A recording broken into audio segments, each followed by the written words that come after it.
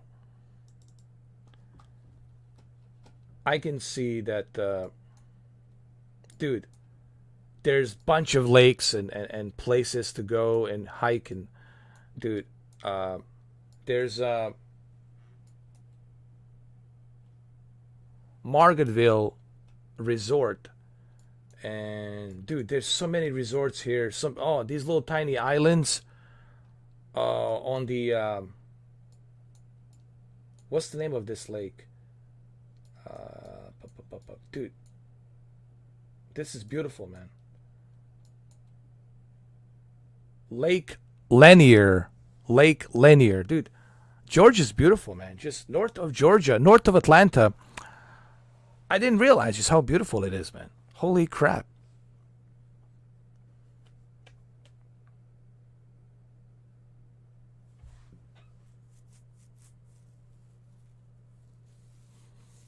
Your request is, first let me see if my computer can handle it.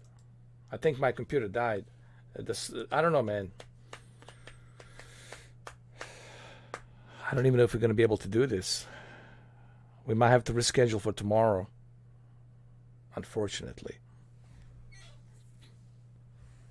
But it was a good stream for a couple of hours. Honestly, I wasn't even thinking about streaming tonight. But hey, better something than nothing. Yeah, my flight simulator has crashed. And it's not responding. It's not responding, fellas. That's it. But that's all right. It's okay. We can do this tomorrow. It's getting late anyway. It's a past midnight. We can do this tomorrow for sure. So yeah, let's do this tomorrow. I mean, I don't know what's wrong. I'll probably have to, reset my computer and check this and check that. But we can definitely do this tomorrow. Yeah, it's a sign that it's for a break, But that's okay. We still had we still had a good time. We get to check out this new airplane, C170B, and it's a pretty cool airplane, Cessna, to test a scenery. It's excellent for scenery. If you want to check out the scenery, this plane, it's perfect for scenery, honestly. Like I said, if you guys come back, like Len, I know you asked for Syracuse, right? Syracuse, New York, in snowy conditions. We can do that tomorrow. You just have to remind me, Len, when you come in tomorrow. And then Dale, then we can do Nepal. We can do Nepal, Himalayas. Maybe get close to Mount Everest with this airplane, hopefully. I don't think I'll be able to do it, but maybe I can get close to it. And then we can also do, after that, we can do a Texas, that area in Texas, that city in Texas, Conroe, Texas, KCXO. We can type in KCXO. Wait a minute. Hold on a second. Wait a minute. I think we might be in luck. Wait a minute. Hold on a second. It's not over till the fat lady sings, bro.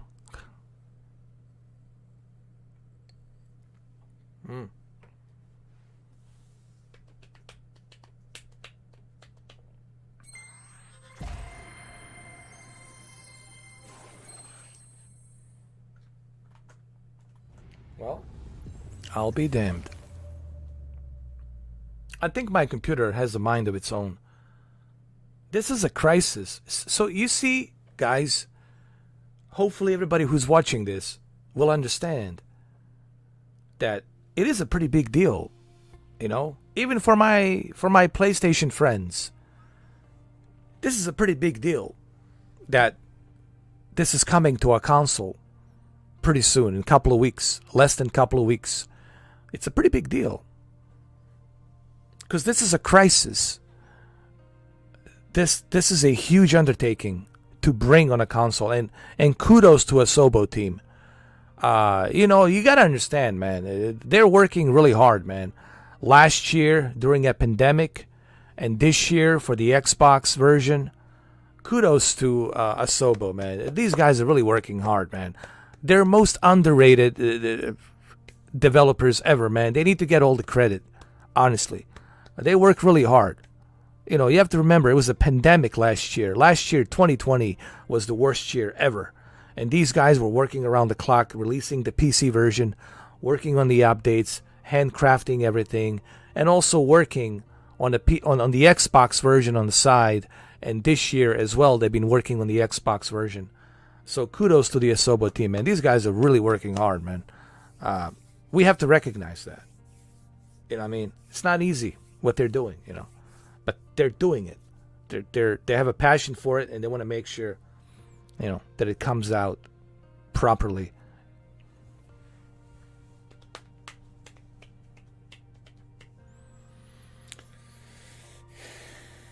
Well, I don't know how this happened, but it looks like whatever entity that's inside my computer decided to say, well, Mr. 4K, it ain't over yet, son. Not over yet. Just when I thought I was finished, they pulled me right back in. All right, so to be fair, we got to go to Nepal, to the place where Dale wants me to go. Because we have to be fair. He's next in line, and he requested Nepal, Lukla, with this airplane, so we'll see if I can do it. It'll be interesting to see if I can do it.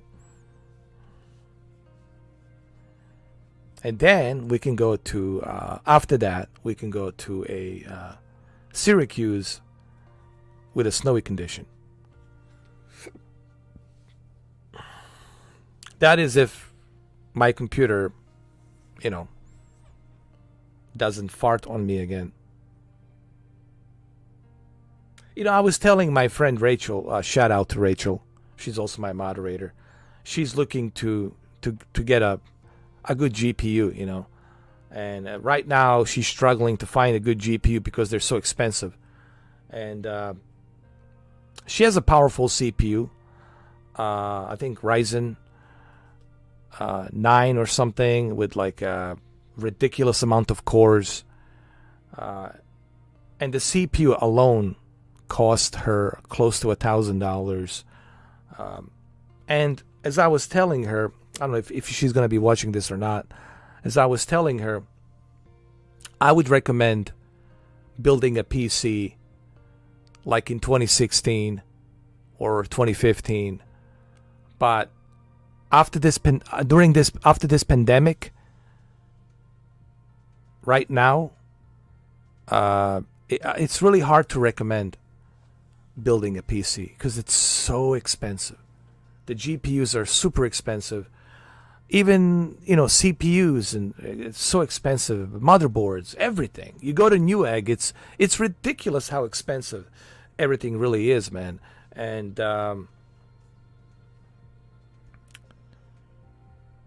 then you look at Xbox Series X and Series S, and the fact that you can play this game, that's pretty amazing. Now, to be fair, I personally, I'll say this to everybody. I personally don't like comparing, and I'm going to say this publicly for the record. I personally do not like comparing a console to a PC. Because to me, PC, it's more than just a console. To me, PC, it's a personal computer first.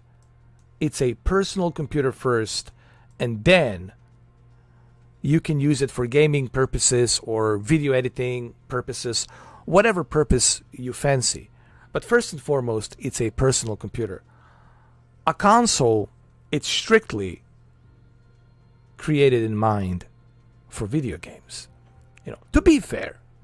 So I don't think it's fair for us to compare a console to a PC. However, we can make a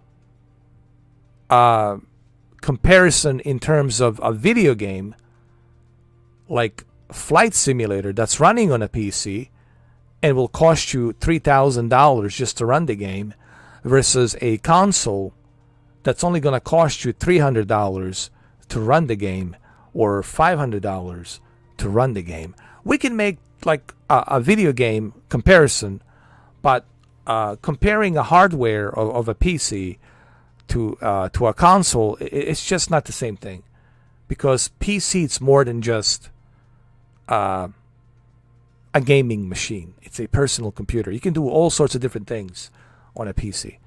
You know.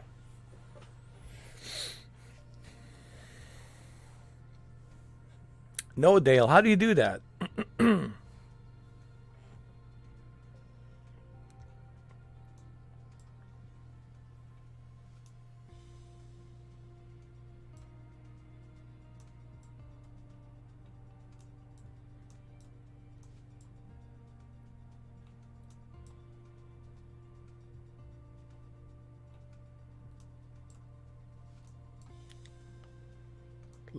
Lukla, it's right over here. There he is. Oh boy. Oh boy. Lord have mercy. Oh, remove all the weight with the F-15? Oh shit. I didn't know that, Dale. That's good to know. Piper Aero Turbo. I really want to test that as well. That airplane, it's a 6-cylinder turbo Piper Aero from Just Flight. That's another airplane that I'm looking into, and it's pretty darn good. I'm going to give you the list of airplanes, and I think Dale, we would recommend definitely Piper Aero. I'm sure you can agree on that. Piper Aero Turbo, definitely recommend that. Let's see, TBM 930, TBM 930, single prop engine propeller. Oh my God, it's snowing over there. It's a winter over there. Oh my God, I'm not ready for this. Oh my God, what you got me into?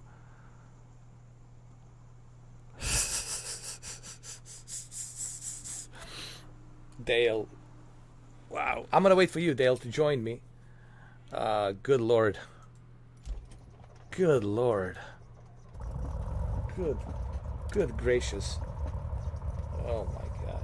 This is this is a disaster. I already see a disaster, Dale. That's it. I already see it. Look, they even got the guy over here. It's like an ambulance or something. He says, dude, you guys not going to make it. You guys will not. I mean, I'm not going to make it with this little Cessna plane. In these conditions, oh, I'm done, bro.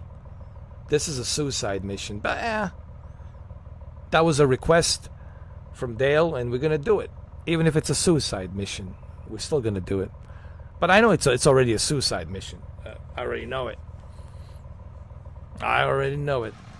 I already know it. Dude. God. Good Lord.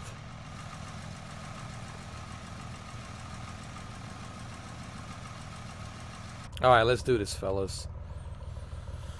Do we have the light full blast? I think we do. We got all the lights full blast. I think we're good to go here. Everything's turned to the brightest, and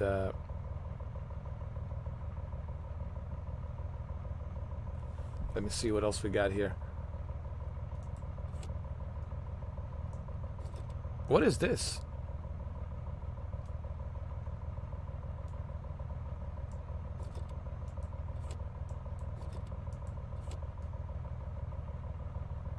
Ah, it's the flashlight. A flashlight. We got a tablet. Okay, let's do it, guys. Let's.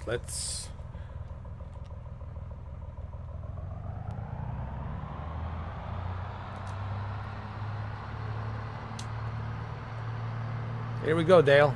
Suicide mission, bro. It's a suicide.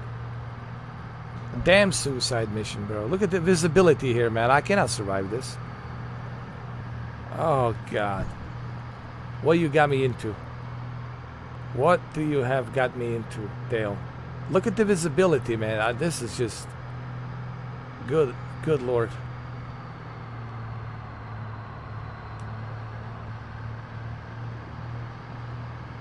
Good Lord heavens.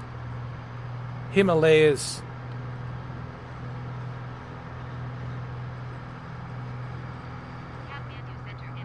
Jesus. This airplane is not designed for Mount Everest. Mount Everest is really a suicide mission, guys. There it is. You can see it. There it is, right over there. There's Mount Everest. Look at it. 29,000 feet. Mount Everest, man. Mount Everest, right there. Look at it. See it? There it is. You see it? On your right.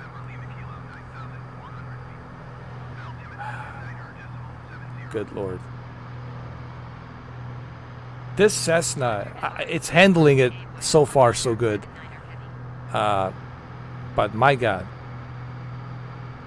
Do not attempt to fly a Cessna in these kind of condition. I don't think they will let you. I don't think they will let you do it, man. It's a suicide mission.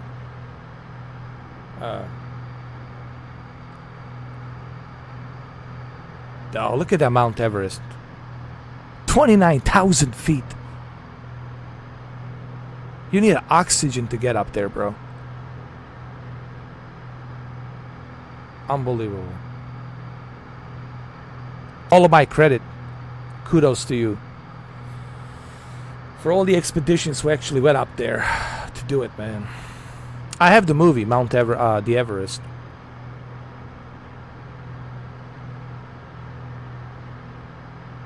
There it is right there. Can you guys see it? The monster. Right there. Right there. This is in real time, actually. This is a live weather, I believe. It's live. It's a live weather. I'm not joking.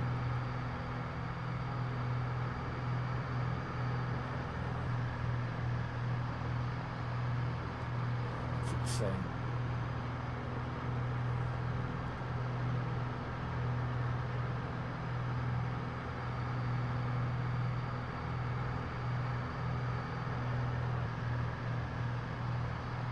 I hope you guys are still here. I hope that you guys didn't leave. I don't know. Maybe you guys left.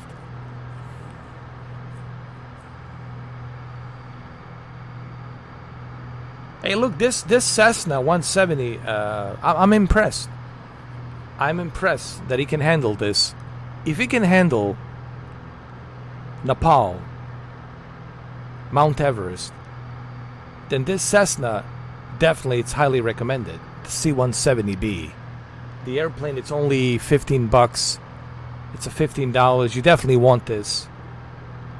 I would say this should be your first airplane when you get the Xbox version. Go with this, man.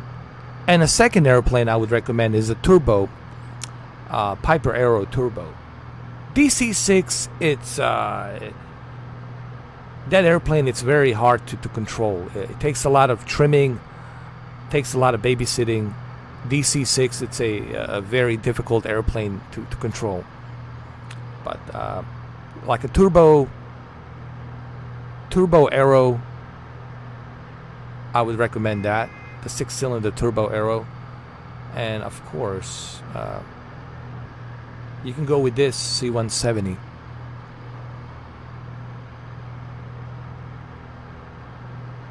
Thank you, VR Dog. Hey, VR Dog, this is not bad for this Cessna, right? That it can withstand these kind of conditions. Not bad at all.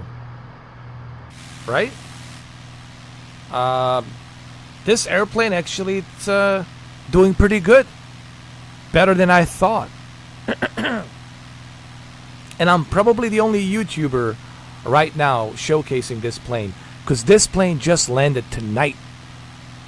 Tonight. It is impressive, this airplane.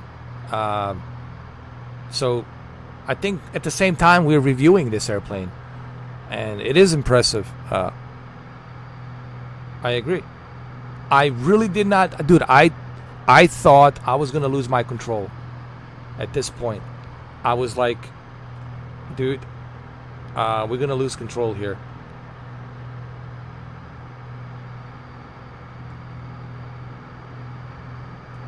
I did not expect this. Yes, I trimmed it a little bit. I trimmed it right here. But still, this plane can only go up to 14,000. 14,000 feet. And that's 29,000 feet.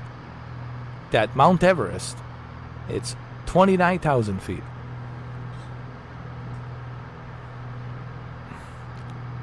Meaning, we can never get to the top of the Mount Everest with this airplane.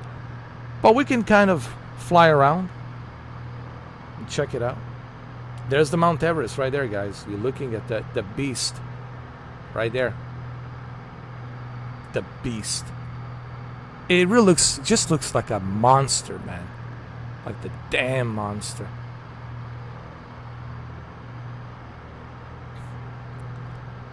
It's a damn monster. Look at it. Look at it. I mean, really. Uh-oh. As we're getting closer.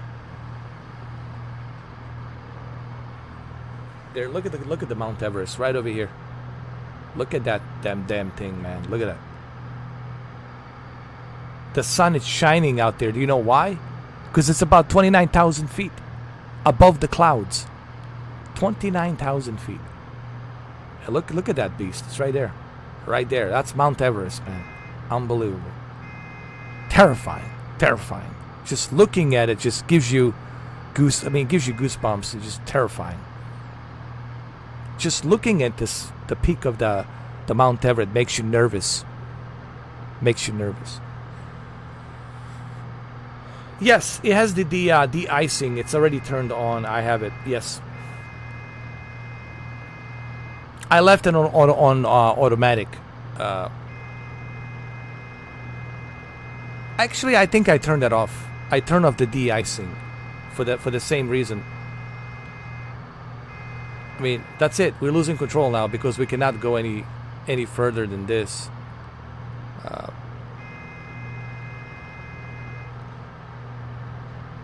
We might have to land over here.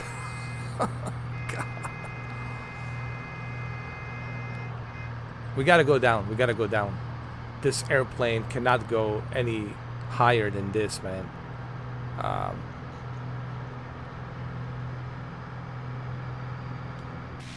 That's Mount Everest right there, guys. Here, let me pause over here.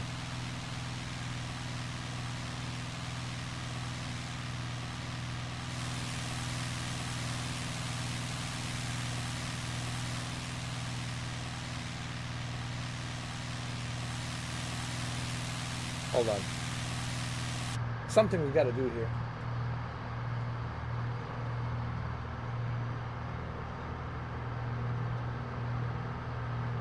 I just need to use a drone camera.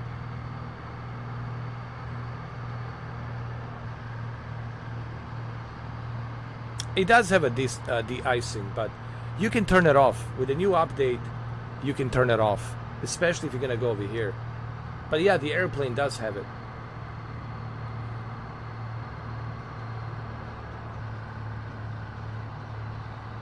I mean, look at that Mount Everest, man. Look at this thing, man. There's that path they go through right here.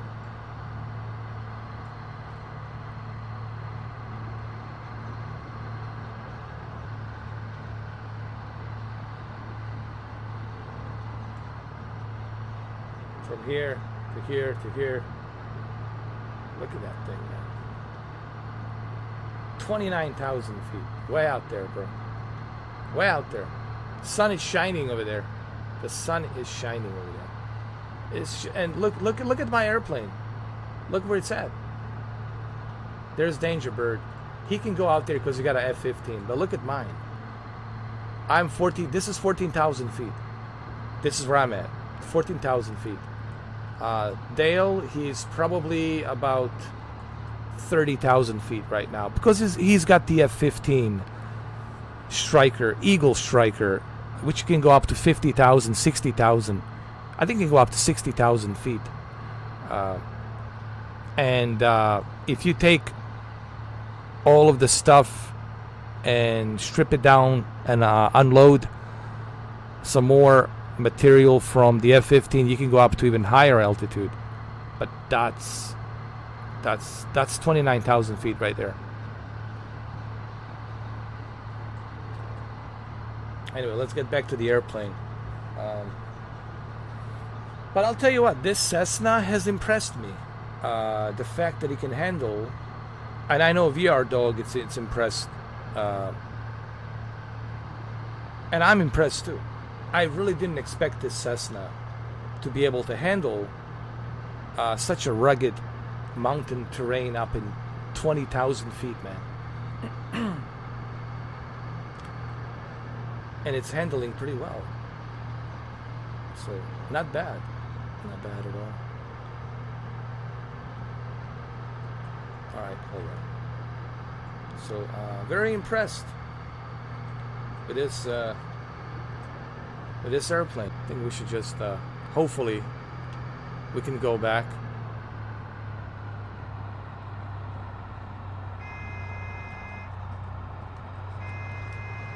No! Oh, no. No. Oh my God.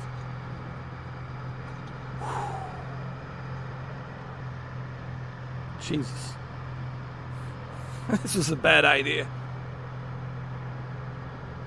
Hopefully we can go back to Lukla and safely land there. Hopefully.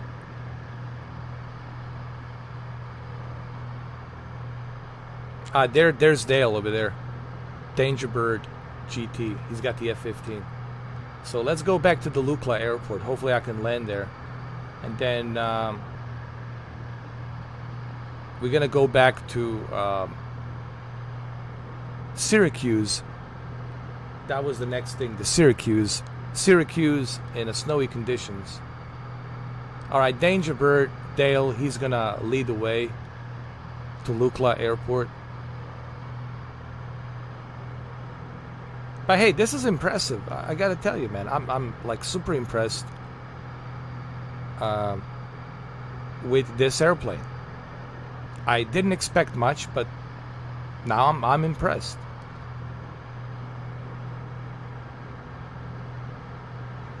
If it can withstand these kind of conditions, then to me that's a pretty good airplane.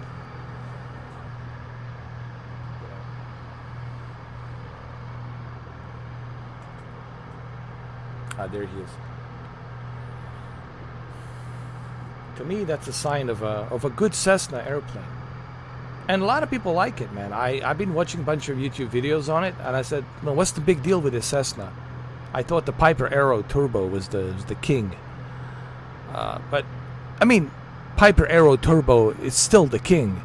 But this is not bad, man. This is very impressive for a C170. There's two different ones. There's C170B and then there's A, I think. There's two different variants on it. I don't know if we, dude, I'm going to try to land here, but Dale, most likely I'm going to... Oh my God.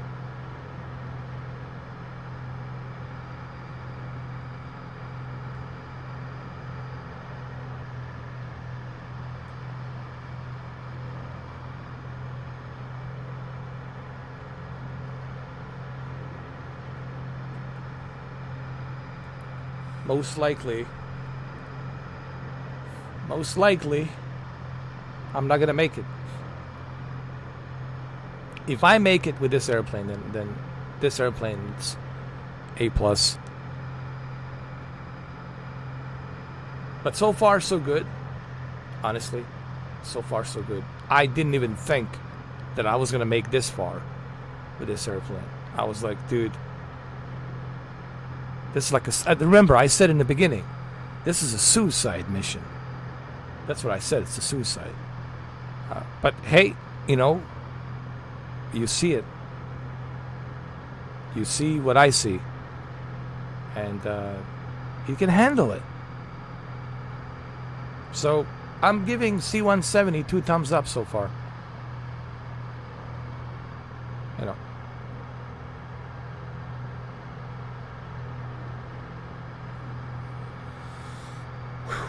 Oh my God. Am I going to be able to land successfully? Zero visibility. Oh my God. This is going to really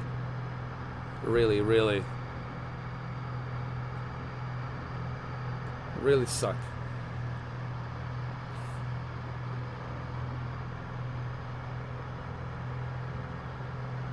You and the Savage Cub. Hey, you making it too. Savage Cub, I gotta check that airplane as well. Dale, that's pretty good too, man. The Savage Cub. I'm gonna have to check it out. You know, there's another airplane called Seneca 5. It's a twin engine. Oh, here we go. This is it, fellas. This is it, fellas.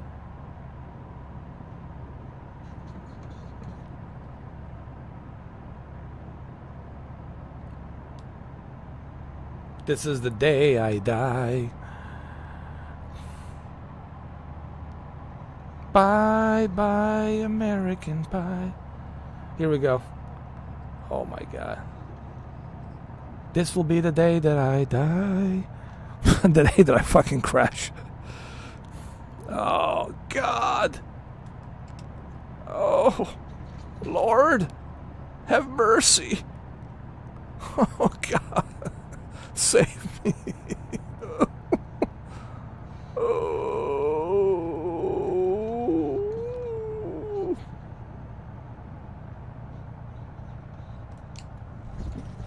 Oh, we made it! Oh my God!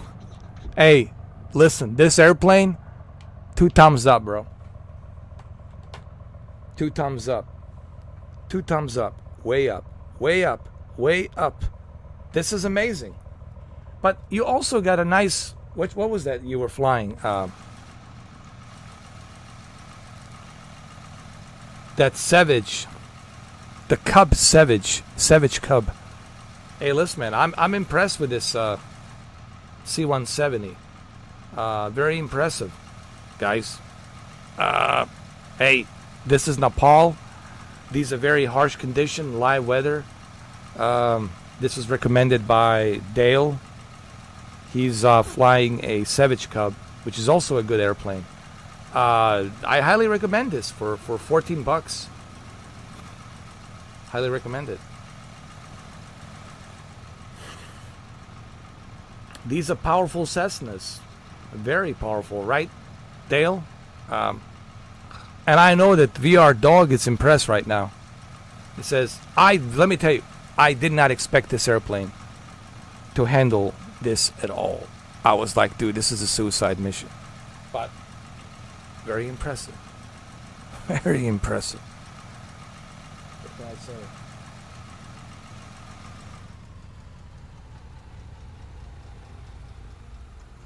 Very impressive. There's Dale right there. Yeah, man. All right, so where are we going next? Next, we're going to. Oh, that's right. Syracuse, right? Syracuse with snowy conditions. So, Dale, go to the Syracuse International Airport, and we're going to select snowy conditions and all that. So should be interesting. So, what can I say, man? I guess I'm the only guy doing it right now. Reviewing this airplane. The C130. C170, not C130, C170. They also call it a... I think there's a name for it.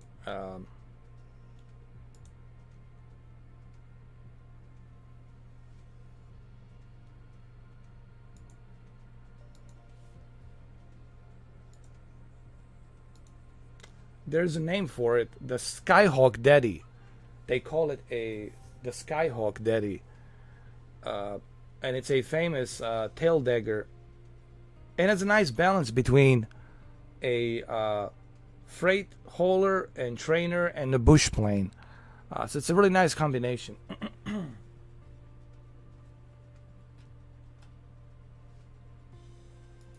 Not bad at all. Alright, so let's see what else this plane can do. Let's see what else it can do. Alright, so we're going to New York. We'll have to change it to snowy conditions. Snow. And it's going to have to be like during the... I should know where the Syracuse is. Out of all the people. There it is.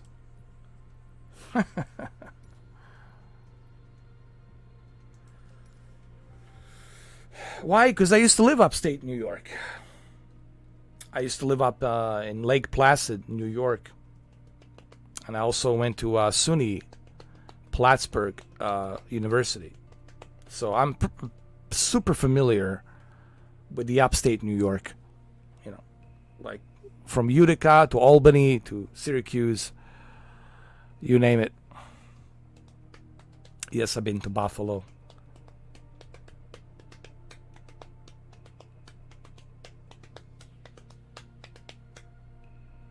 So let's go ahead and let's do this.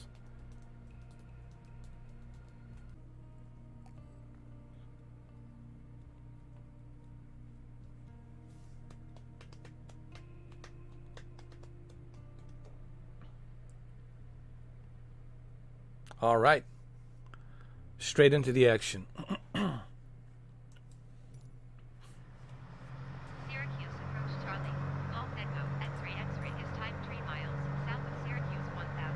Oh my goodness. This is terrible. Zero visibility. Oh my goodness.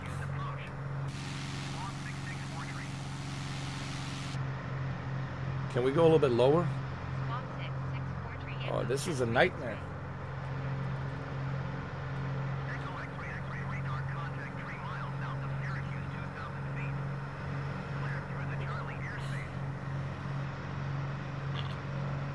Oh, excuse me. That came out of nowhere. Like a missile. Oh my god. Look at these conditions. We're in Syracuse. These are terrible snowy conditions, bro. Holy shit, man.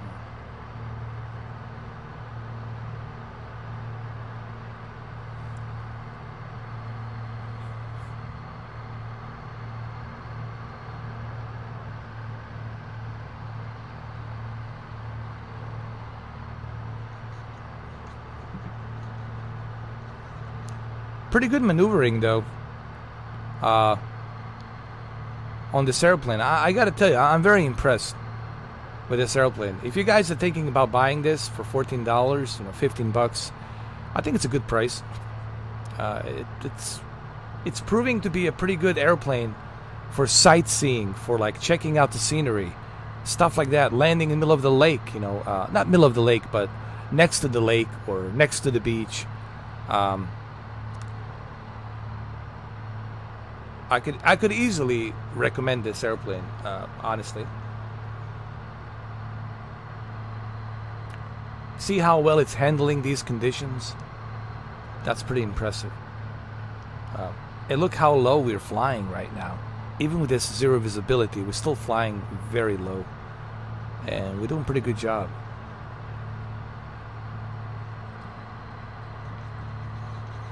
Let's make another loop over here.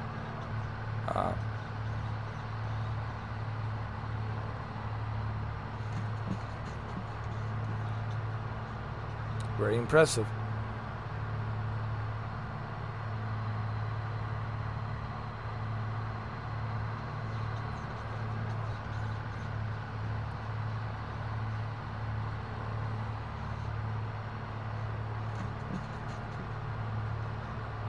Oh, this reminds me of the harsh winters in upstate New York.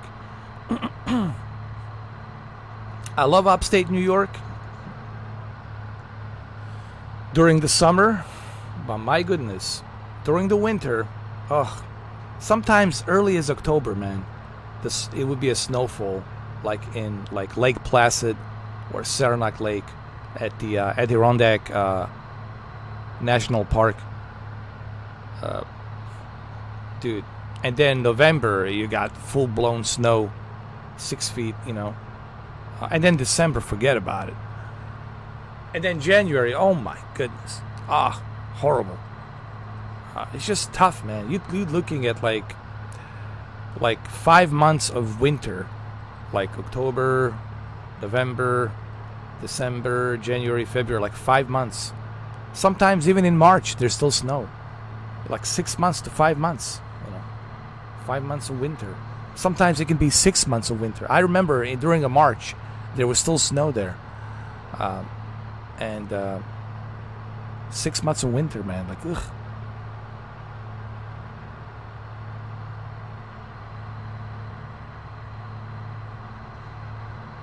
But it's beautiful out there. But the winter, man. I mean, I love snow. But I love snow to a certain extent. Same thing with the cold weather. I like cold weather to a certain extent. But 6 months, forget about it, man. I'm not into that, The car won't start. You have to put chain on your tires. The paint is peeling off from your car because of the cold in winter. It's just, It's just miserable. It's miserable. There's my friend Dale. I think he's got himself... what is that? What kind of airplane do you got, Dale? That looks interesting.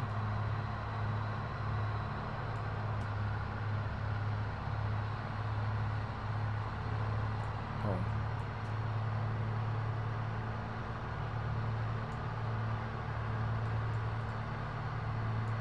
Did Dale crash? Where'd Dale go? Alright, we got ourselves an airport over here where we can land. Hopefully.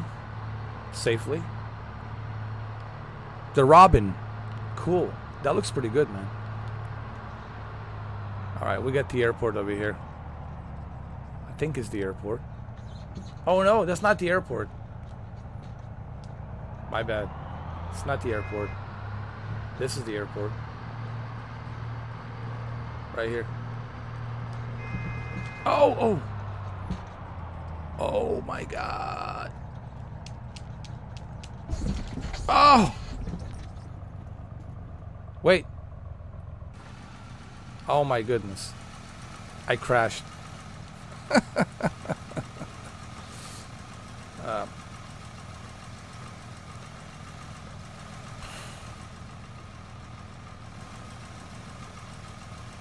Yeah, that was something else. All right, VR dog. You ask for. We can do one more before I go. You ask for that place in Texas. We can do that. 170 or 140. Decisions. They're both good. Jenny Davis, they're both good. But 170 has really proved to me that 170B has proved to me that it can handle harsh conditions. Now, the only reason I crash is because I didn't properly, measure the distance between me and the runway. But as you can see earlier, we did Lukla, Nepal, which is in Himalayas, Mount Everest. We were able to withstand the harsh conditions and safely come back to the airport. So that's impressive, So this plane, you can easily fly to Alaska, Greenland. Just remember, it's 14,000 feet. This airplane, it's not made for you to go high altitude. Okay, it's not that type of a plane. But it's a perfect plane for, like, sightseeing, to check out the scenery and stuff like that. KCXO. Okay. Let's go.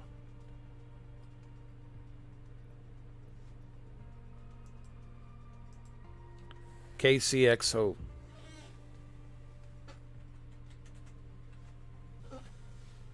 Here we go. This is north of Houston, huh? So you're down in Houston. You're at the Houston, my friend. That's where you at. All right, so Dale, go to KCXO. We're going to Houston. It's a place just north of Houston, regional. Conroe. Conroe. All right, cool. All right. I'm going to go there. Dale, you can go over here. Right there. I'll be on the right. You'll be on the left. All right, so. Flight conditions. Oh, it's raining over there. Let's do a live. Hold on. Flight conditions, live weather. It's raining over there right now, currently. But we'll have to. Should we do this at night? Let's do it at night. You know what? Why not? Let's do it at night. We're gonna do this at night. Let's do it for real at night. Let's not. If it's okay with you, VR Dog, if you want me to do it at night, that's fine. If you don't, we can change it. During the day, but it's up to you.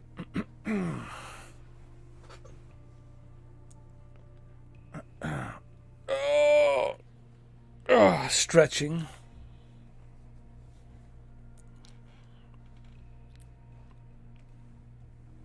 We'll see what the visibility is. If the visibility is too dark, then we're gonna, turn it to daylight.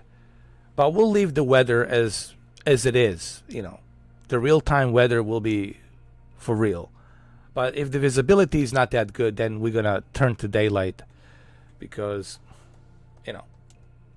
we got to be able to see.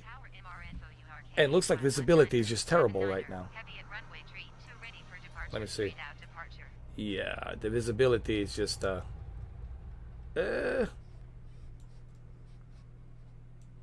it's too scary. So we're gonna go ahead and, you see, it's pouring rain, my friends, and this is live. So let's get the lights. We got all the lights on. Cool. Dale should be on our left over here, I think. Oh, he's already there. He's already up in the sky. Dale's like, I don't need a runway, dude. Just put me up in the sky. I'm ready to go. So here we go.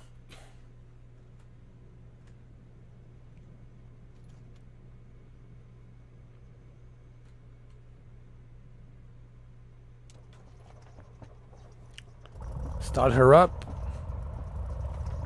Okay, let's look at our altitude.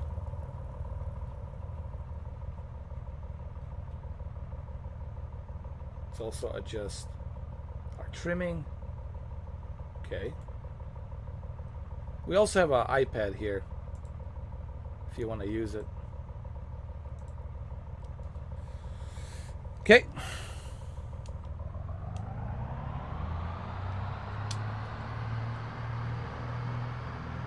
This should be interesting. We're gonna stay low, below the clouds, because the conditions are very harsh. As you can see, there's a lot of thunder. And according to VR Dog, he's basically telling me that it's true. It is raining. So this is actually accurate. It is raining. He can confirm right now to all of us that it's true. It is raining. I hope it's raining. Is it raining? So we're gonna fly around here. Check it out. Got all of the cockpit. Cockpit, it's really good. The attention to detail, it's awesome. But there you go, VR Dog. So you guys know. There's a thunder right there, right there. How cool is this, man? This is so cool. Here I am talking to VR Dog, and I just saw the lightning, and he said he heard the thunder, and you guys can clearly see that there's rain and it's thunder and it's lightning. There's another lightning. There's my friend Dale, Danger Bird. This is why I can't wait for everybody to get Series S. If you cannot buy Series X, get the Series S. I want to start a club. I have this idea, guys. Hear me out. I have this idea where we're gonna create a party chat on the Xbox, like a party club. We're gonna create, and it's gonna be, we're gonna call it something, whatever. We'll figure out the name, and we all can join on the Xbox Live, and we can start flying information, and we can meet other people who have other clubs and start flying information. There's Dale right there. There's Dale right there. There he is with Robin right there. There it is. How cool is that? How cool is that, bro? How cool is that, bro? He's right there.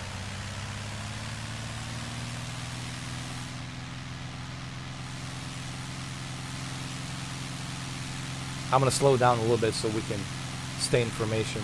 I'll let him catch up to me.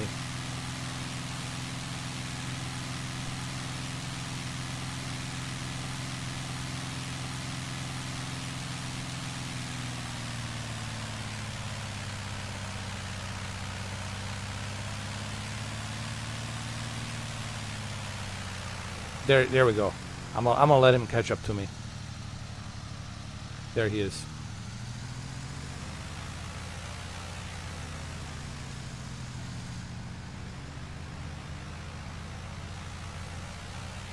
There he goes. How cool is that, bro? And now we're flying information. And I can see him right here, next to my window. Right here, bro. Right there he is.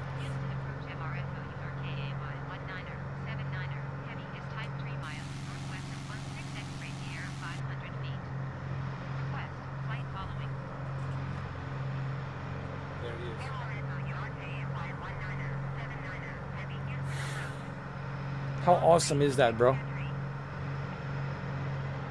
So this is why everyone's so excited about July 27th, you know, guys. And I can't wait for everybody from the Xbox combined with the PC to start flying and creating different parties and different, you know, clubs. And dude, there's so much we'll be able to do, especially with the Top Gun Maverick DLC when it comes out for Thanksgiving, because the movie will be around November. You'll get to see the movie on the Paramount Plus or go to movie theater, IMAX, and then you'll be able to have that free DLC, Top Gun Maverick, all the airplanes, F-14, F-18, Sea Hornet, and we'll be able to fly and enjoy exactly what we saw in the movie, you know. Like I said, there's so much that we'll be able to do here. So much. Like endless possibilities. You seen what I did yesterday. I went to the Area 51, and I was blown away. How many housings they have. It's like a small town, bro. It's like a city. How many people are there, man? Just housed, living in Area 51 on that desert, on that dry bed lake. It's amazing. And I didn't know that. But thanks to the flight simulator, I was able to see, oh my God. Dude, there's at least 3,000 employees living there. They got their own garages, they got their own parking lots, gyms, everything, bro. Probably a swimming pool in there as well, dude. Pfft. And who knows what's underground. And that's probably Lockheed Martin employees, some other contractors. But I didn't know just how big Area 51 is. They call it Homie, codename Homie. That's how you're going to know it's Area 51, just west of Rachel. But I was able to find that out yesterday. You guys can go check out their live stream. Actually, I was flying the Air Force One. Alright, so we're going to go a little bit lower, Dale. We're going to go lower because we want to check out the ranch. We're going to check out this beautiful town. Remember, that's what VR Dog wants. Directly southwest of the airport. Alright, let me see. Southwest. Let me look at my... we gotta go southwest. So...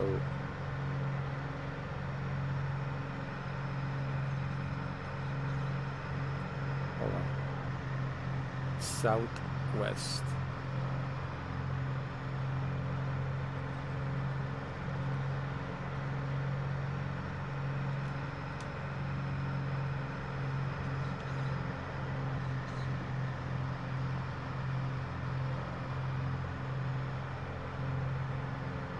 There we go.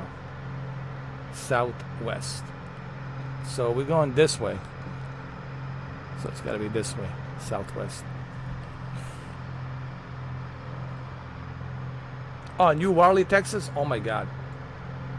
So I have to go back, I guess. Hold on. I have to go back. Dale, we got to go back. We got to turn around, man. We're in the wrong we're in the wrong town, man. We got in conversation and we totally forgot. See, this is what happens when we're in conversation and we forget. All right, Dale, we got to go this way. We got to turn right.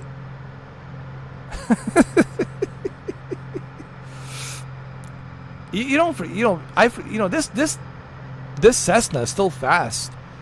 You know, it's not as fast as a turbo Piper Arrow, but it's still fast. We got to go back. We got to go this way.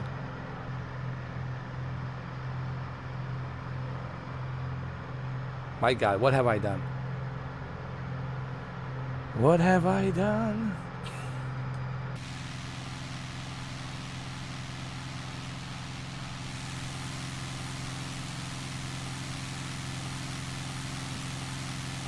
I'm going north. I gotta go. Hold on. There's a farmhouse over here. God, where are we going? Hold on. Southwest. So,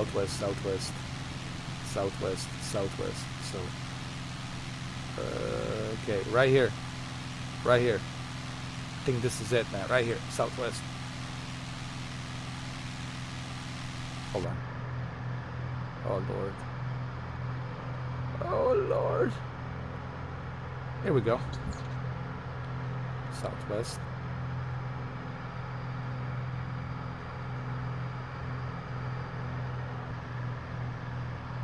Let's see.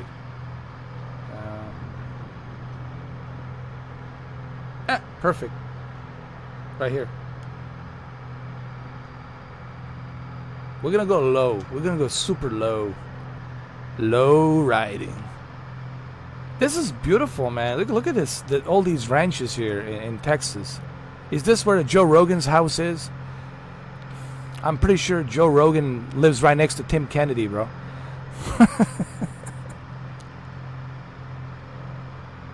That's right, Casey. Oh, that's right. You know what? This is what we got to do. That's right.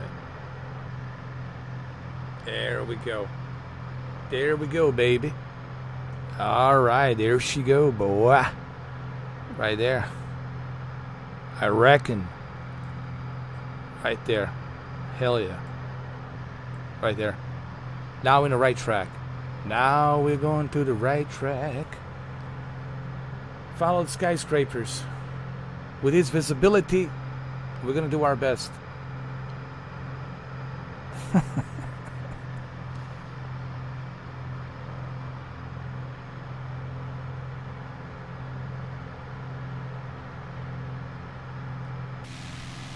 Where's oh, there he is.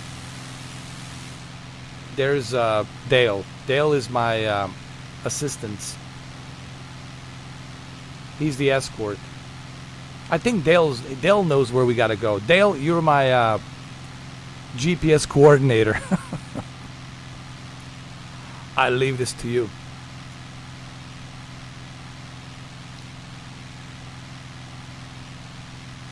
So I guess the rain's pretty bad, huh?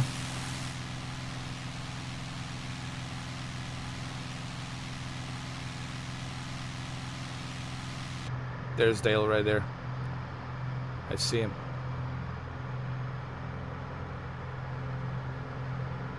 This is so cool, bro. Man, I cannot wait to get the that Velocity Turtle Beach Velocity comprehensive controller yoke. Oh my goodness. That yoke controller is gonna be a godsend.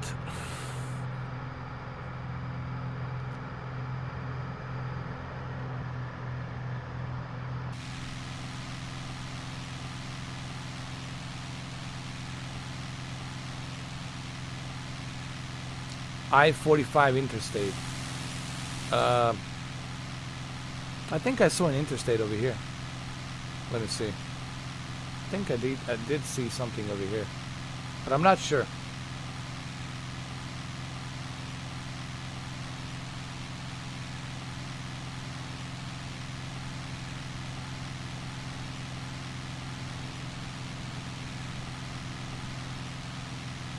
There's the airport.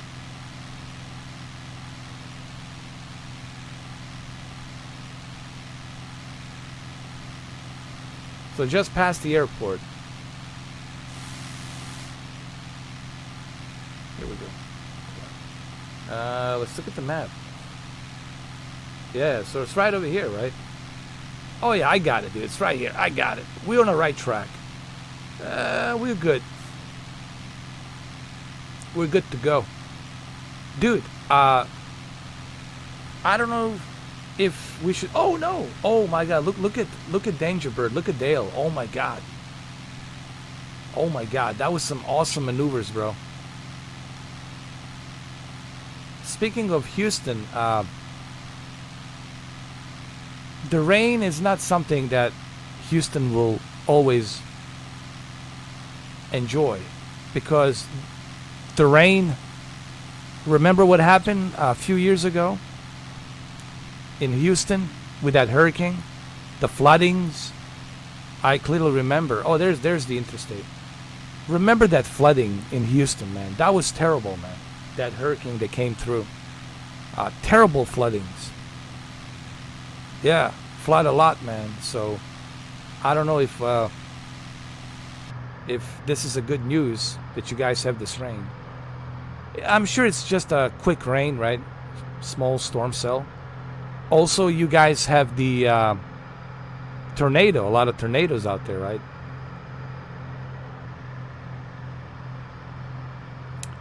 Well, not Houston, my mistake. That's more like a central part, like northern part, central part, like Wichita County out there. Oklahoma, I'm sorry. Oklahoma, that's the capital of tornadoes. Oklahoma, it's like, they should just call it Tornado-homa. It's just the capital of tornadoes, man. In the Wichita County. I think they filmed the Twister. They filmed it there with what's his name? He passed away. I can't believe he passed away. Bill Paxton, William Paxton.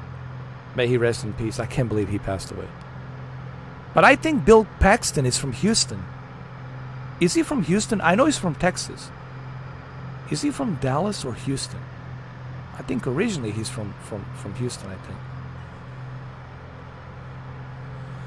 Oh, so you guys get tornadoes there too. I see. But Oklahoma, right? That's where it's at, right? Oklahoma, that's like the capital of tornadoes.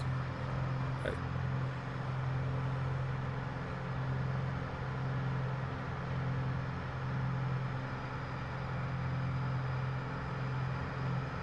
Well, Georgia got a lot of rain. It's getting a lot of rain, as a matter of fact, because of that storm. They've been getting a bunch of rain. This is that hurricane season, man. This is that season of rain and lightning. We're almost there. Almost there. Almost there.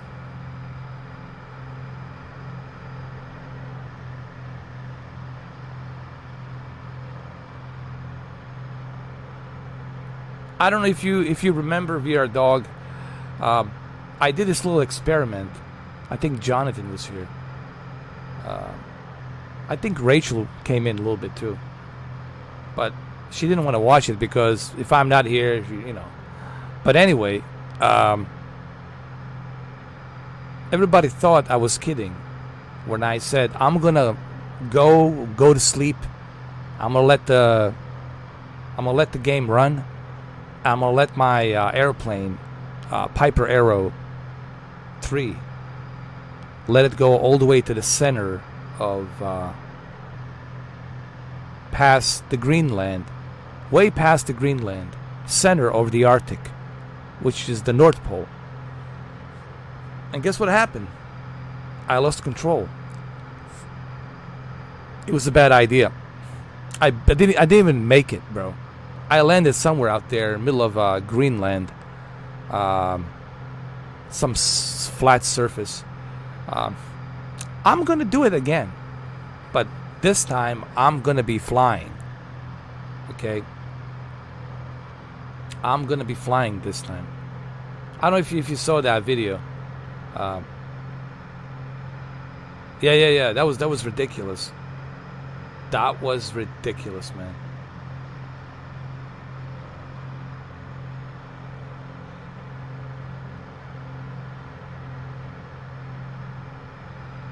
All right, Houston, here we go. We're almost there. Houston. Stay classy, Houston.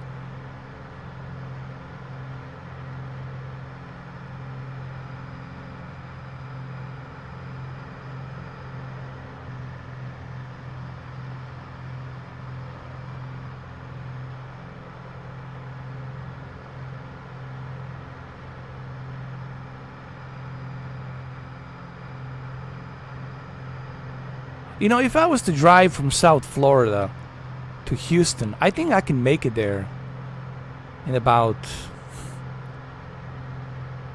16 hours, right? For 11 hours. No, I think 11 hours. Hey, Igor. Thank you. Thank you, Igor. I remember you. You were here too. Yeah, there's that interstate that you were telling me about.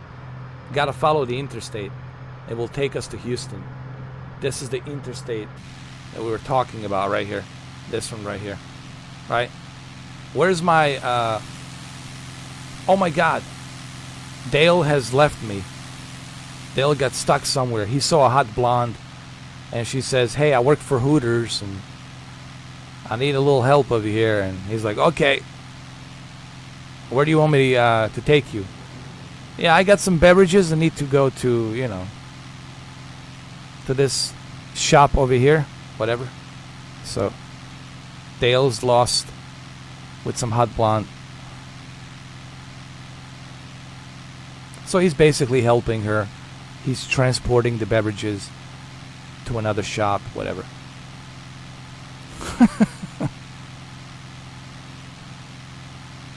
Awesome. That's great. That's good to know, man. Here, let's look up a little bit higher, like this. Look at that aerial footage, man. And by the way, it's really raining right now. By the way, just so everybody who's watching this understands that this is not like something staged, customized.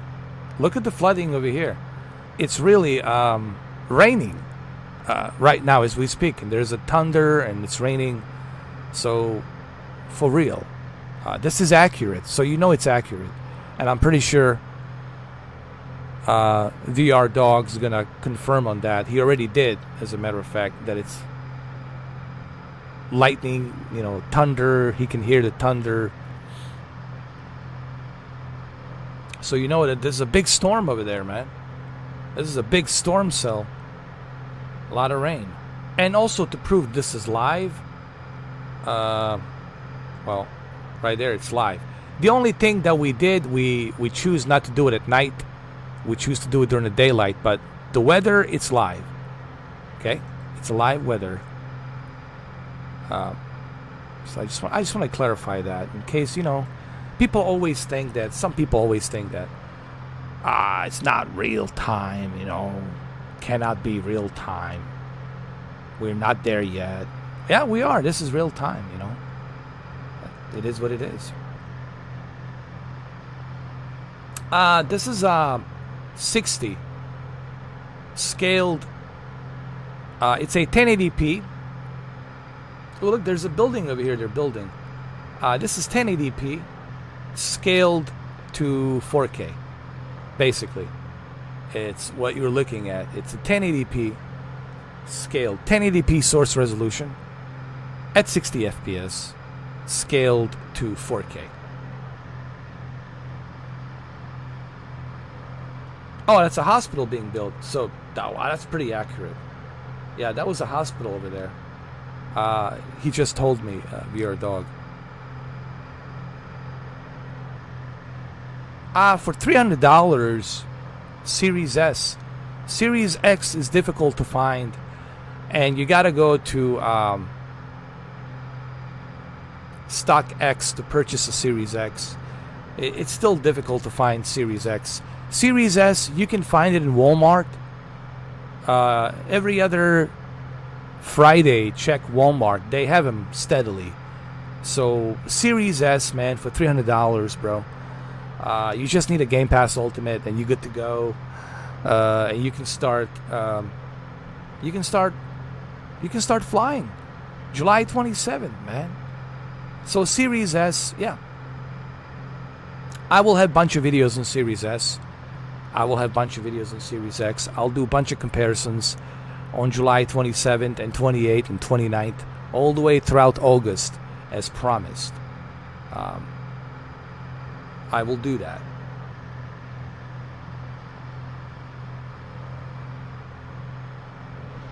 There's my friend Dale. He just went by. We're on this I-45, right? I-45. This will take us to Woodlands and then Houston. This is also pretty cool to get familiar with the area. So if you want to travel to Houston, Texas, let's say I want to drive from South Florida to Houston, I can get very familiar with the area. So when I go there, I'm like, okay, I know this highway. I mean, I know this interstate. I know the Woodlands. I know the airport now. I know where everything is. Makes it easier for you to get familiarized with the area if you choose to go and drive. What is this over here? Hold on. There's another building here. There's my friend Dale.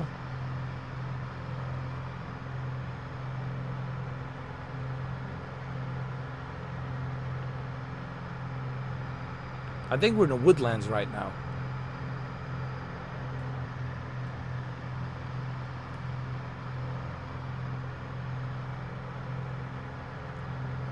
Give it a try, man. Gotta keep trying. Let me tell you how I got mine. Let me tell you a story. A Spring, Texas. We just call it Rayford. So this is a Spring, Texas Rayford. Igor, keep trying, man. Don't give up. Let me tell you how I got mine. I was watching Solid Rev.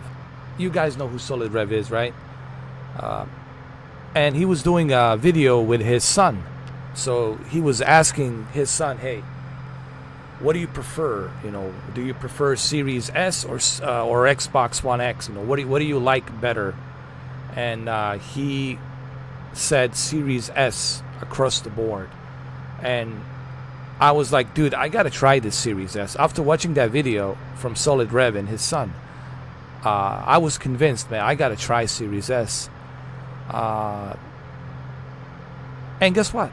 Just so happens, after watching that video, when Solid Rev uploaded that video with his son, just so happens that it was available. Only one left in Walmart. Online. I had to order it online. And it showed up like the next day. The next day, Saturday, showed up on my doorstep. So keep trying, you know, don't give up, you know. Just keep trying, but you should be able to find it, you know, but you got to keep trying. But you'll have better chance getting Series S than Series X or PlayStation 5. Forget PlayStation 5, it's just impossible. PlayStation 5, you got to go through StockX, like the only way. And you got to pay, obviously, through StockX, you have to pay a higher price. You're paying for a reseller, and you're buying it from a reseller, and then the reseller sends it to the StockX, and then StockX has to verify it and authenticate it, and then they ship it to you. So Series S, man, just keep trying, Igor. Perfect. Buy it, Igor, man. Dude, you should see how amazing Forza Horizon is. You know, a lot of people are saying that it's not a proper Dolby Vision, you know, it's not a metadata mastered Dolby Vision. You know, it doesn't matter if it's not tone mapped from developers and mastered properly. It still works. It still looks better than nothing. But you also have to adjust your settings. You know, you have to adjust picture settings on your Dolby Vision, and you gotta have a good TV panel to take the advantage of Dolby Vision. But let me tell you, I was blown away, man, how beautiful the Forza Horizon runs, looks. I couldn't believe it. I was like, is it even possible that this is a Series S? No, really, you could have fooled me. I wish I could have you guys come to my house just so I can fool you. And you're gonna say that's bullshit, dude. You switching with the HDMI cables. You switching to Series X. This is an X version. It's not a S. You know, you wouldn't believe like how good it looks. You know, so people, if you don't have Series S, if you don't have Series X, if you haven't signed up with a Xbox Insider program, how could you possibly know? And what benefit would I have to lie about what I'm seeing in terms of a Dolby Vision? You know.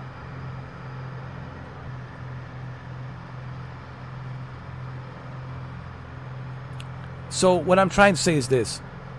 For $300, what that console is doing, for $300, dude, if you're gonna find me something better for that kind of money, I'm all ears, I'm all eyes. But you're not gonna find anything better. And I know these individuals were talking all this crap about Dolby Vision on Xbox. It's coming from Sony camp. I know where you guys are coming from.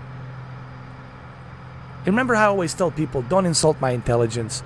Like, I'm not stupid, man. I know you guys, some of you guys are coming from PlayStation camp, and you are upset that your Sony doesn't have a Dolby Vision beta for you to test. Why can't Sony give you Dolby Vision? What's the big deal? I mean, Amazon Fire Cube has a Dolby Vision.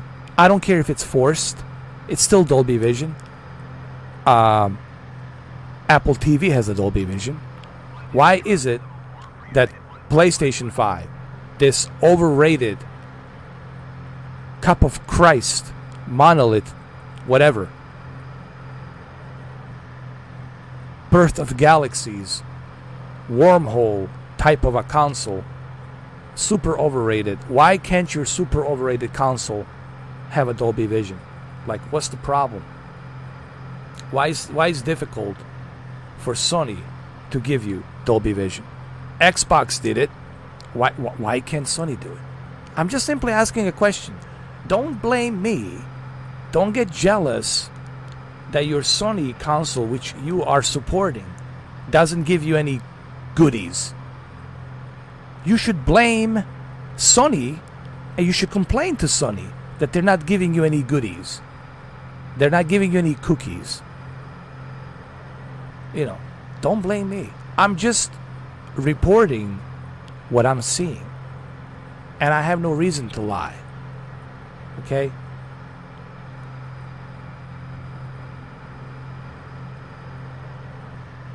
And for some of you who I blocked you because you keep repeating the same thing on a comment section. Hey, listen, man, if you don't believe that Dolby Vision is better than HDR, duly noted. And I respect your stance. I respect your opinion on that matter. But if you keep coming to my videos with the same old broken record statement, then what do you think is going to happen? I'm going to have to block you. I'm going to have to remove you. Because now you're just spamming. Meaning you cannot respect my opinion. I went out of my way to create a video to talk about the Dolby Vision. I'm not asking people to kiss my ass and agree with me on everything. But if you can't respect my opinion on what I'm trying to show you, then why should I respect your opinion? And then when you get blocked, you go around talk about me or Mr. 4K is this evil villain, blah, blah, blah, blah. Mr. 4K is this, Mr. 4K is that. But none of you guys who are blocked want to tell everybody here why you blocked, why your ass is blocked. None of you want to say, this is why I'm blocked. Maybe you should tell everybody why your ass is blocked. Instead of just talking about me as this fucking villain. You know. I'm sick and tired of that shit. If you don't like my opinions, if you don't like what I'm trying to showcase, well, guess what? There's plenty of channels out there. They're Sony fanboys. You can go to that guy, what's his name? MBG or whatever the fuck. I forgot his name. I don't even know why he calls himself an MBG. I don't know what it's MGB, MBG, and he's just sucking on that Sony coconut, you know. And that guy used to be an Xbox fanboy, and now he's all of a sudden PlayStation fanboy. Kind of like a crap gamer. Kind of like a crap gamer. Crap gamer used to be the Xbox fan, and ever since Phil Spencer told him to suck it up, if you don't like it, guess what? Now he's not an Xbox fanboy because his Messiah told him to suck it up. If you don't like it, piss off. Now he's a Sony fanboy. It's ridiculous. You know. This is the difference between me and others. I enjoy technology. I don't care what label you put on that technology. Call it higgity-jiggy for all I care. What I do care about, it's not the brand. It's what that device can do. What that television can do. What that device can do. What that technology can do. I don't care who makes it. Again, call it higgity-jiggy. Biggy-me-biggy, wiggity-biggy, whatever the fuck. Just call it whatever. I don't care about the branding. I care about what it can do. And that's the difference between me and all the others out there who are nothing but fanboys. And fanboys across the board. Not just for video games, but for everything. Which is fanboying about every single thing. You know, whether it's the television. Ooh, I'm an OLED guy. Ooh, I'm a QLED guy. I'm a Samsung guy. I'm an iPhone guy. And dude, fine, you can enjoy a brand. But the problem becomes is you can't appreciate anything else other than your brand. And if somebody else happens to enjoy a different type of a brand, then automatically that person is not your friend anymore. How pathetic is that? Think about that. Just because I happen to enjoy what the Game Pass and Series S is doing, all of a sudden now, everybody's getting crazy. Oh, I thought he was a Sony fan. Where did I say?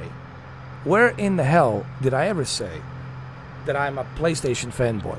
Where? Where the hell did I ever say I'm an Xbox fanboy?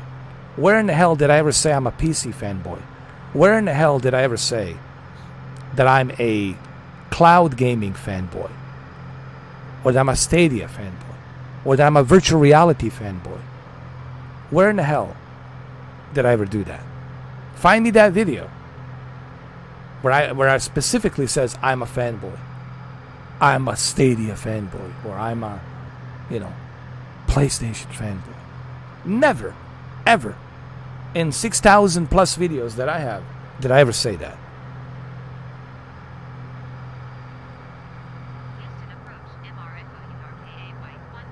Grim Reaper. I don't know what Sony's doing, man. Sony's making all kinds of bad decisions. And those bad decisions come from you know who. Jim Ryan. Jim Ryan,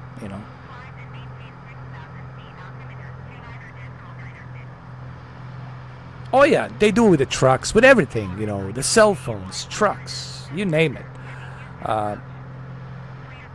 Oh yeah. Crap Gamer, oh my god, Oh, there's a Houston. Beautiful, beautiful Houston. Yeah, man. The Ford's going to take it to mechanic. Well, there you go. Look, man, here's the thing.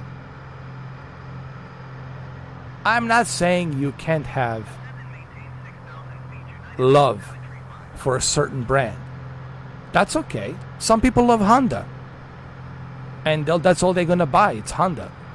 Some people love Suzuki. Some people love Kawasaki. Some people love this. Some people love that. Some people love Chevy. Some people love Ford. Some people love Dodge Ram, Dodge Charger. That's okay. But here's the problem, VR, Dog, and Igor. The problem becomes when you can see nothing past that brand. It's like you're being blinded by that brand.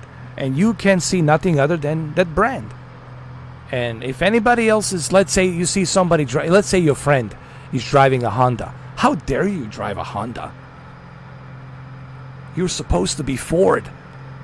Built for tough. What happened to you? Return that shit, trade it in immediately. Right? That's my whole point. That's where the issue is. What is this? Toyota. This is the Dome Center Toyota Center. Right over here. So, guys, I don't have a problem you loving a certain brand. Like, I love Series S. But what does that mean? Just because I love Series S, that I'm not gonna try PlayStation 5? I'm not gonna play PlayStation 5? I'm not gonna play Stadia? I'm not gonna play PC? I'm not gonna try this? I'm not gonna try that? No, it doesn't mean that I'm not gonna play PlayStation. As a matter of fact, July 16th, I'm testing Formula 2021 due to the ability of using and utilizing the haptic feedback and adaptive triggers on the DualSense controller, because I heard that the Formula 21 is gonna be the best with the DualSense controller. It's gonna feel more accurate. Here's the baseball stadium. I think so. Yep.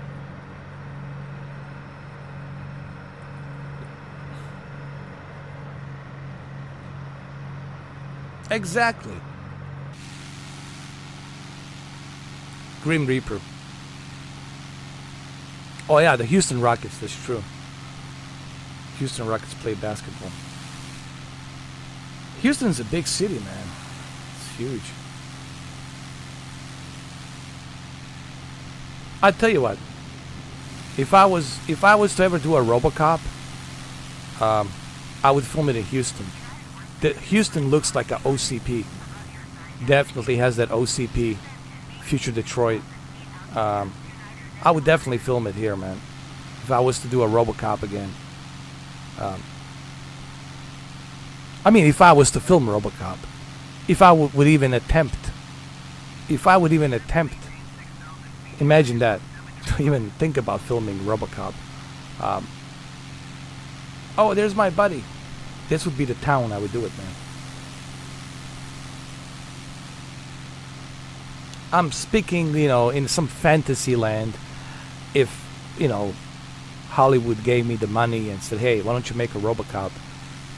This would be the city, bro. Right here. Houston. For sure.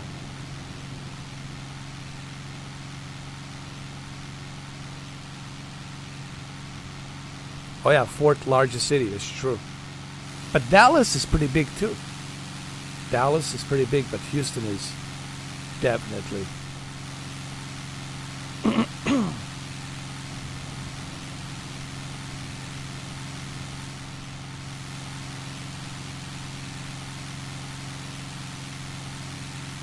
It's a big one.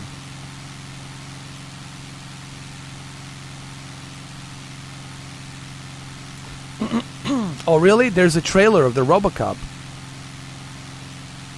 It's coming out next year. I'll have to check it out.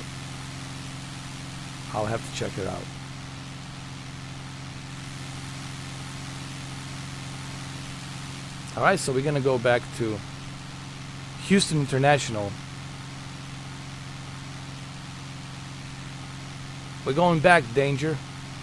Dale, we got to go back to our airport.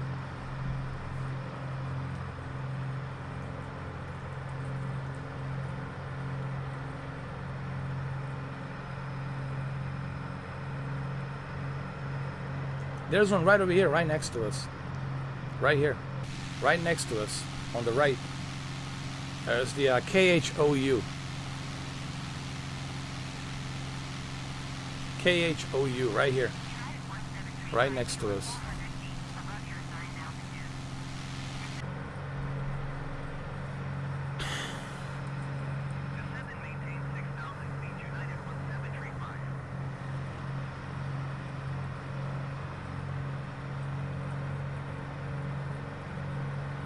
There's a football stadium right there.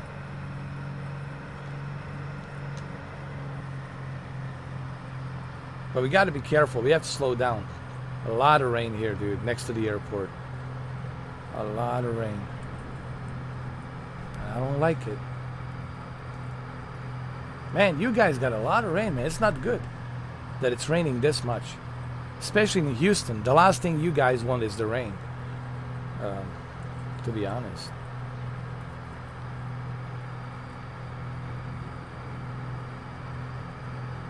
We can do that tomorrow, Igor. We can go to Dominican Republic, or we can go to Costa Rica. Costa Rica's pretty cool, man. Oh, there's the airport. Is this the airport? No, it's not. I almost thought it was. Hold on. Oh man, we can't see shit here. The airport should be here.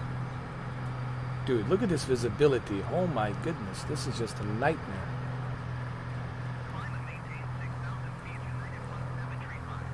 This is a pure nightmare.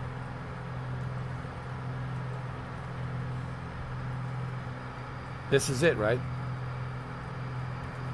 William Page. Oh my God. Is this it?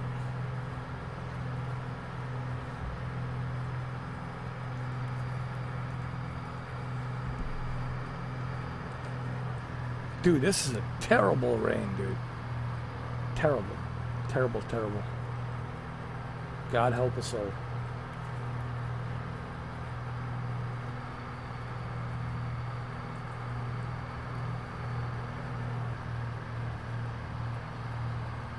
Cool. We can check that out tomorrow.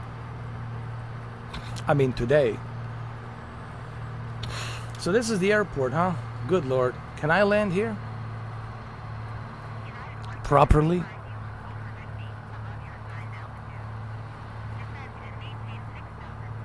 Oh my God, this is crazy.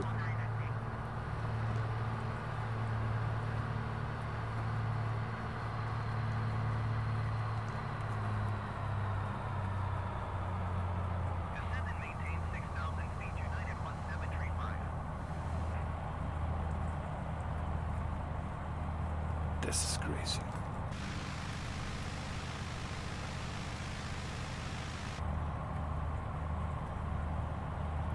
Cabo Rojo. We'll definitely check it out, man. We're also gonna go to Costa Rica. Check out that volcano.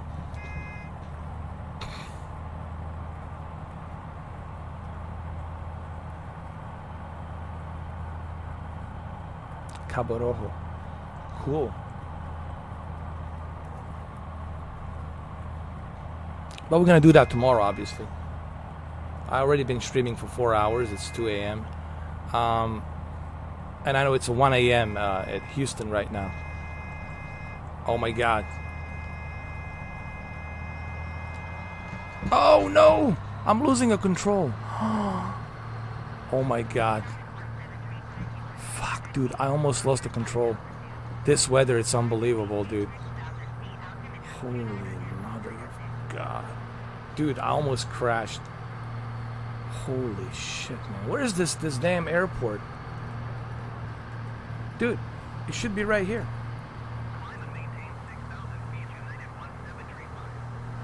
Oh my God. This is a nightmare.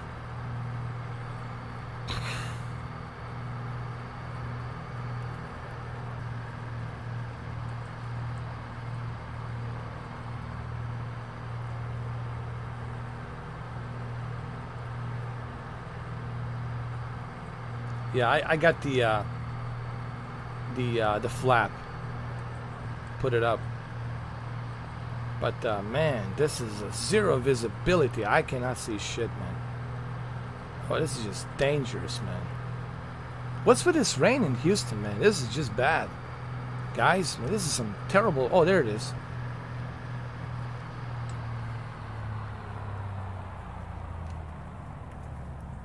This is terrible rain, man. Whew, Jesus Christ. United 1735, you are 500 feet above your assigned altitude. Descend and maintain 6,000 feet altimeter, 29.906. Here we go. Holy shit, man.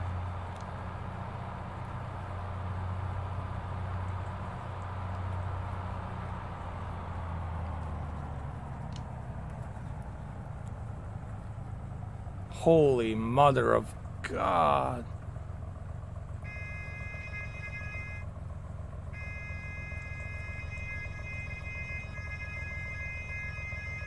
No, no. Oh my God. Can you believe this shit? Can you believe this shit? Can you believe this shit? So fucking close.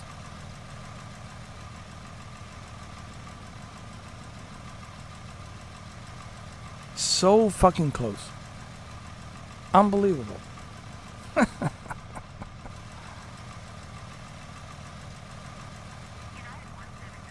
Ah, well. Look, they're coming. There they are. The emergency. They're coming. Like, fuck, dude. Mr. 4K, we need to recover him. There they are. They're right there. They're coming, man. Like, oh my God. This is just brutal. Whew.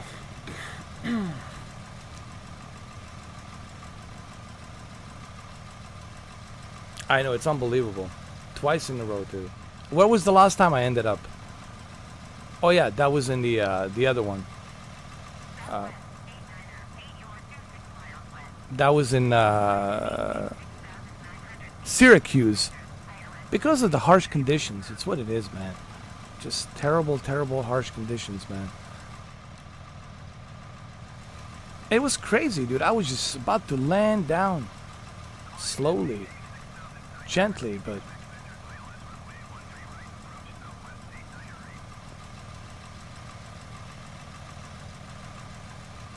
it's crazy. Well, anyway, still... either way, we can still exit, can we? Hold on. Open the door. There you go. Fuck.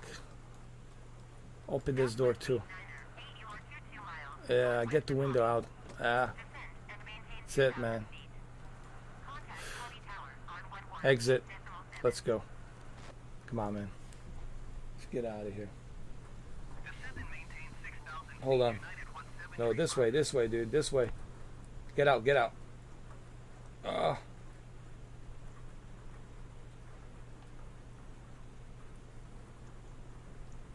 my God.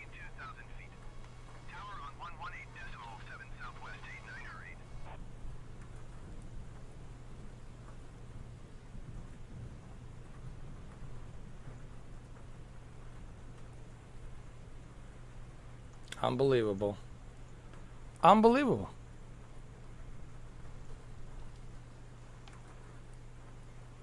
It's still a landing, I know.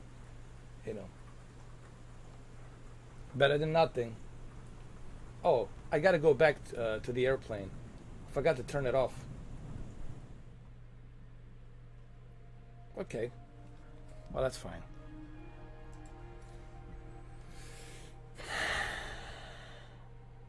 Exactly. You know. But we gotta look at these harsh conditions, man. For a plane like this is some terrible conditions, you know. But it was sad because I was so close to it, man. Like so close landing. But it's funny. Out of all the places, I was able to land on Lukla, right? You would think in Lukla I would have probably crashed. But in Lukla, in Nepal, I landed with no issues. But on a flat surface, Houston, I go upside down. I don't know. Must be the wind of God.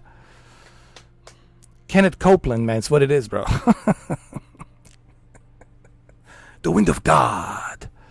And I blow. Poof. The wind of God. And I flip your Cessna upside down. That's what it was, bro. Well, guys, I'm going to see you today. We're going to test some more airplanes. We're going to go to some more locations. like I said, we'll go to that place. What you call it? That shipwreck you were telling me about on Dominican Republic, and then we're gonna go to Costa Rica as well. Thank you guys. It's been fun for 4 hours. We enjoyed it. Thank you, Grim Reaper, Igor, VR Dog. Thank you, Race Brothers, for showing me the that beautiful town which is north of Atlanta. And of course, my escort, one and only Dale. Dale, thank you, Dale. I don't think does Dale know I landed upside down. Dale was busy with a hot. That is the normal way to land with a Cessna. All right, guys, I'll see you today. We'll talk more about the flight simulator. There's so much to do here, man. There's so many locations, so many things to explore, and can't wait for you guys to get your hands on a flight simulator yourselves and get to enjoy this. You know, like I said, always a pleasure. I'll see you guys today, and stay safe out there. And yeah, if you're a dog, man, that rain's no joke. That's some serious rain out there, man. In Houston, yeah, and it seems like it's pissing rain nonstop. But anyway, hopefully it will stop in the morning. But I'll see you guys. See you guys today. Take care. Take care. Take care. Take care. I'm out of here.